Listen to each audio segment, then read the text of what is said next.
చలికాలంలో చాలా మంది చెవి నొప్పితో బాధపడుతుంటారు. చల్లని గాలి చెవిలోకి వెళ్లడమే ఇందుకు కారణమని చాలా మంది అనుకుంటారు. కానీ అదొక్కటే కాదు, చెవి నొప్పికి ఇంకా చాలా రీజన్స్ ఉన్నాయి. చలికాలంలో టెంపరేచర్స్ తక్కువగా ఉంటాయి కాబట్టి వైరస్, బ్యాక్టీరియా వంటివి చాలా త్వరగా స్ప్రెడ్ అవుతాయి. ముఖ్యంగా రైనో వైరస్ల వల్ల చలికాలంలో ఎక్కువగా జలుబు చేస్తుంది. ఆ టైంలో చెవికి, ముక్కుకి, గొంతుకి కనెక్ట్ అయి ఉండే యూస్టాచియన్ ట్యూబ్ లో నుంచి బ్యాక్టీరియా, వైరస్లు గొంతు నుంచి చెవిలోకి వెళతాయి. దీంతో ఇయర్ ఇన్ఫెక్షన్స్ కూడా వస్తాయి. ఇక దగ్గినప్పుడు, తుమ్మినప్పుడు కూడా చెవిపై ప్రెషర్ పడుతుంది. చెవి నొప్పికి ఇది కూడా ఒక కారణమే.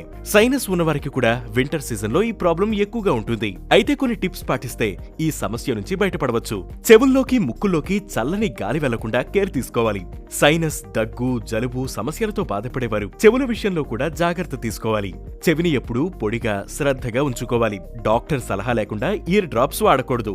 చెవి నొప్పి తీవ్రంగా ఉంటే స్పెషలిస్ట్ ని సంప్రదించాలి. నెగ్లెక్ట్ చేస్తే ఇన్ఫెక్షన్ ఎక్కువయ్యే ఛాన్స్ ఉంటుంది.